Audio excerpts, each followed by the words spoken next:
I'm about to share with you a very personal part of my life and a very major part of my life. I suffer from something called trichotillomania. Trichotillomania is better known as chronic or repetitive hair pulling. It's estimated that 2 in 50 people suffer from this.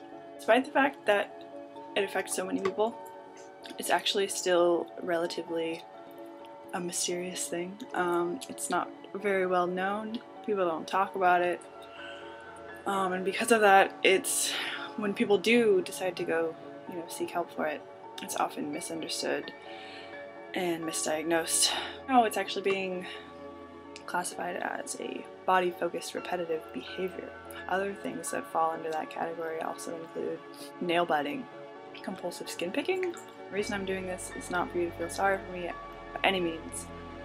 I've come to appreciate having trichotillomania, as odd as that sounds.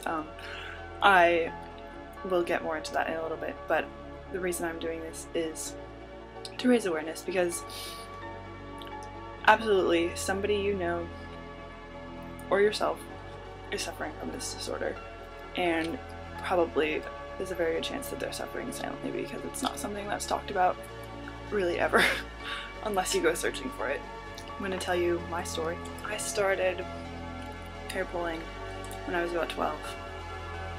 And by the time I was a freshman in high school, it had become an everyday thing, affecting every single day of my life. Personally, I pull from my eyebrows and my arm hairs. The most common actually is to pull from your scalp. Some of you, I'm sure, are wondering at this point, why would you pull out your hair? I'm not entirely sure why I would pull out my hair, but it's just sort of something that happened. When I was 12, I, for whatever reason, reached up to my eyebrows and was fascinated by the fact that they came out. And from there, it just sort of escalated, I suppose. And now, I do it mainly when I'm stressed out or when I'm bored to calm the nervous system. I can't give you a better answer than that, but it works. We all have ways to de-stress, and this just happens to be something that works for me, and it happens to work for a lot of other people too. I actually didn't think that this was a problem or really that weird of a thing until I destroyed this whole eyebrow. I did that for the first time when I was a senior in high school. I think it was around the time that I was, waiting to hear back to my college applications and things like that. I actually didn't think it was worth doing anything about until I did it again. Spring quarter of my sophomore year. It had gotten to the point where it was creating new problems for me.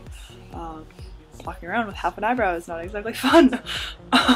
So once I, made it to summer, I decided it was time to do something. And I didn't really know how exactly I was going to do that, but it was time to do something. I found a website called trick.org, Trichotillomania Learning Center's website. Through that website, I found a list of behavioral therapists that specialized in something called cognitive behavioral therapy. Basically, it's a way to, address and hopefully reverse different habits. I found about the Trichotillomania Learning Center retreat, which I went to about a week ago. Going to therapy and then going to this retreat are two things that have absolutely changed my life in a really positive way. So basically, 3 things. I learned new techniques to address this habit in times when I want to pull. Instead, do something else with my hands that will satisfy different sensory needs. Something that has been incredibly helpful is mindfulness and practicing yoga.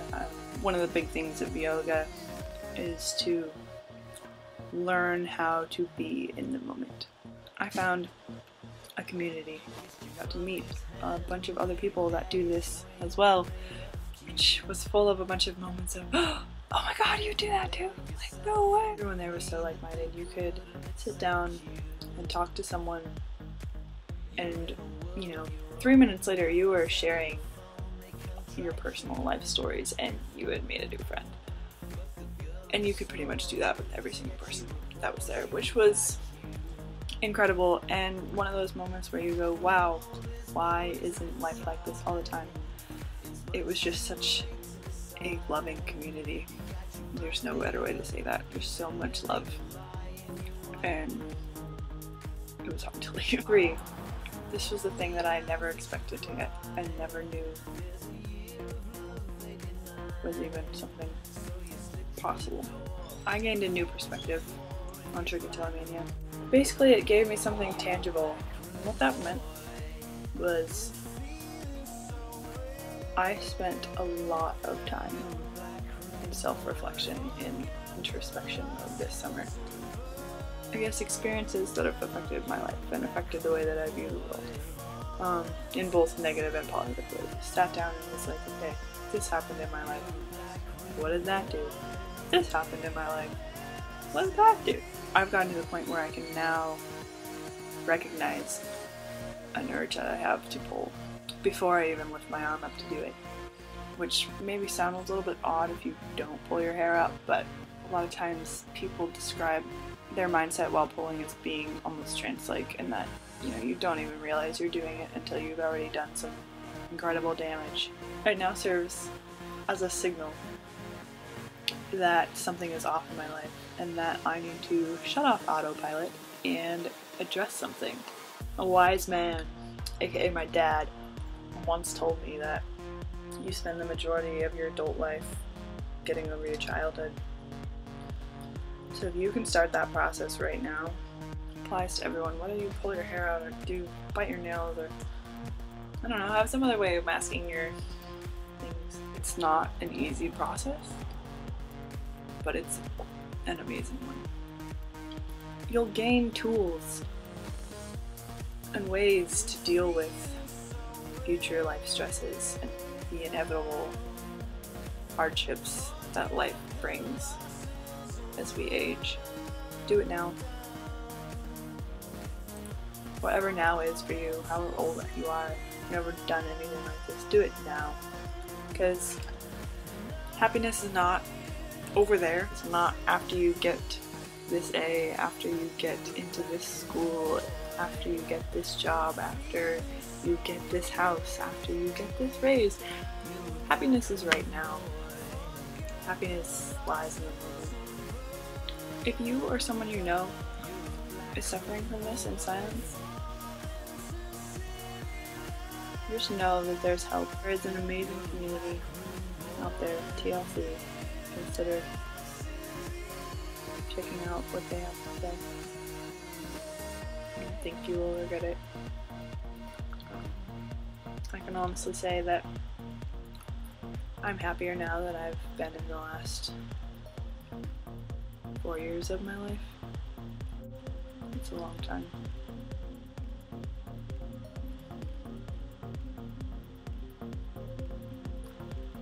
You're not alone. You're not alone. And you're not crazy. There are people out there who know exactly what you're going through. So breathe, smile, love and live, and be free. Be free! Thank you for watching this. If this has moved you in any way, please share it. Please, please, please share it. Somebody you know is suffering alone. Somebody you know is suffering in silence. If you are watching this and happen to know exactly what I'm talking about, contact me. If you don't want to contact me, if you don't, really know me or whatever, contact TLC. I know the people. I've met the people that are going to be answering your phone call, and they are incredible. You want to talk to them.